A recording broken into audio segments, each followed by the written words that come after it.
البداية مساك الله بالخير. أهلا وسهلا. مشاهدينك ومستمعينك الكرام. والموضوع اللي أنت تحكي فيه صراحة مهم جدا، يعني أنا أعتبره يعني ممكن يكون توعوي أكثر من أي شيء كان يعني. نعم. وأنا أعتقد إنه كان المفروض إنه يكون فيه أحد اللجان الطبية يعني اللي تتبع للاتحاد السعودي في توضيح بعض الأمور للجماهير يعني. لانه زي ما قلت انت الموضوع مو بالانفلونزا يعني، حتى بالانفلونزا احيانا واحد يطيب في يومين وواحد يطيب بعد 10 ايام. نعم.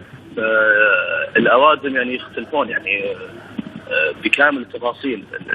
انا اتكلم عن الامور البدنيه الداخليه، خصوصا اذا كان الرباط احيانا اصابات الرباط احيانا يتخللها رباط، احيانا يكون في تدخل جراحي ايضا في الغضاريف، احيانا تكون في الاربطه الجانبيه، احيانا تكون في العظم، فتفرق من اصابه الى اخرى. نعم. أنا حتكلم عن إصابتي أنا بالذات، هي كانت عبارة عن قطع في الرباط الصليبي الأمامي، وأيضا كان فيه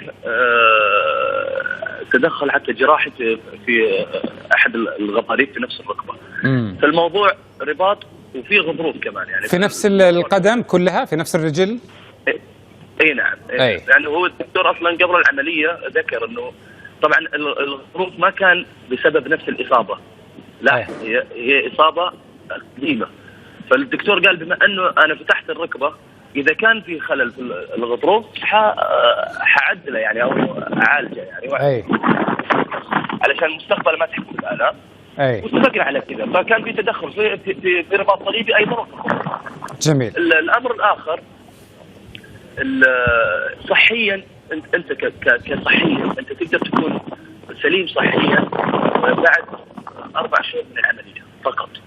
ولكن بعد 4 شهور من العمليه انت يعني تنتقل كرياضي، اذا حتمارس الرياضه. نعم. خصوصا رياضه كره القدم حتدخل في مرحله او خانه الريسك، الخطوره في انه ترجع لك الاصابه من جديد، لانه الرباط الصليبي تخيل يعني، وهذه يمكن معلومه ما يعلمها الا القليل يعني، انه بعض الدكاتره يعني عرضوا علي قبل العمليه انه لا تسوي عمليه، حنشتغل تقويه للعضلات لمده 6 شهور 7 شهور، نفس المده اللي تاخذها في بعد العمليه حقت الاصابه. اي. ترجع طبيعي من غير اي تدخل جراحي، فهذا حل طبي اخر. ولكن اي بس ياسر يعني يبغون يخلون الثقل دائما يكون على العضله الخلفيه في جسمك. بالضبط، يعني حيشتغلون على العضلات. في من اشهر اللعيبه اللي استخدموا هذا الموضوع هو ليزرازو اللي كان ظهير نعم. المنتخب الفرنسي وظهير بايرن ميونخ. هو تعرض الى اصابه رباط صليبي وما ما عمل اي تدخل جراحي، اشتغل على تقويه العضلات وقدر يرجع وكمل الى نهايه حياته الكرويه. ولكن نعم. هذا امر صعب لانه لازم يكون فيه اهتمام كبير وشغل مكثف على تقويه العضلات. انا بالنسبه لي بعد عودتي من المانيا بديت التمارين، والناس اللي يمكن ما ركزوا في الموضوع انه انا عودتي كانت نهايه موسم، فلا تنسى انه حتى الفريق وقفنا اجازه تقريبا شهر ونص.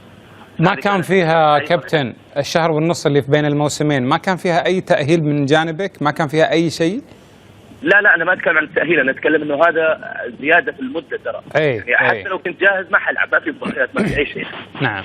انا اقصد انه انا اتكلم عن المده الزمنيه. اي بس كنت مستثمرها انت؟ كنت مستثمر هالمده؟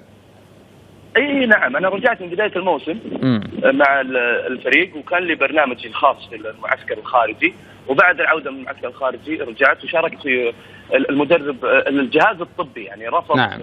ادخل في اي مباراه رسميه قبل اني اخوض ما لا يقل عن 4 مباريات وديه، ولعبت مباراتين وديه، وكان وقتها وضعي الصحي مناسب، ولكن لياقيا غير مكتمل. وانا اتكلم لياقيا بين قوسين، احيانا لما يقول لك عوده اللاعب تكون تدريجيه، انا اقدر ارجع او اني ابدا من قبل شهرين في المباريات الرسميه اني انزل 20 دقيقه، لكن ال 20 دقيقه ما حتكون فول باور، حتكون في ال 20 دقيقه اكتف وفعال يعني. نعم.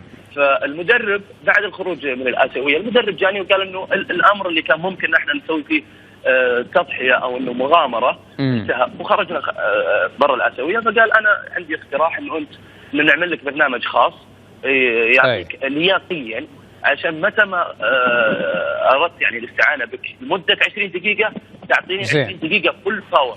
طيب. كل 20 دقيقه 10 دقائق. طيب ياسر، اليوم لعبت انت، ما في الام في الركبه؟ ما في شيء ان شاء الله؟ ما في تورم؟ اليوم شاركت في المناورة المناورة في النادي، شاركت لمدة 90 دقيقة كاملة والحمد لله ما كان في أي آلام. طيب بالعكس يعني حتى بعد هالمدة الطويلة عندك زيادة في الوزن كابتن؟ كيف يا حبيبي؟ أقول بعد هالمدة الطويلة عن المباراة الرسمية عندك زيادة في الوزن مع العمليات ومع التأهيل؟ اي شوف، بالنسبه لزياده الوزن هذا امر طبيعي، لانه انت اذا وقفت لمده 4 اشهر مهما حتى لو كنت محافظ على على برنامجك الغذائي او مهما كان، اكيد حيكون في زياده في الوزن لانه ما في حركه. تكون ممنوع من الحركه تماما، وحتى لو حافظت انت على التغذيه ما حيفرق معك كثير، لكن زياده الوزن دائما بالنسبه للاعب كره القدم ما تكون كثيره، خصوصا انه مجرد عودته الى التمارين يبدا الى العوده الى الوزن الطبيعي. جميل. طيب كذا نقول انه خلاص انتهى ملف الرباط الصليبي عند ياسر القحطاني، خلاص اغلق. اي الحمد لله رب العالمين اغلق تماما. نعم، ارجو لك التوفيق. اذا هذه العوده للاعب الاكثر تاخرا عن الملاعب بعد الرباط الصليبي، قائد المنتخب السعودي السابق ونجم نادي الهلال ياسر القحطاني. ياسر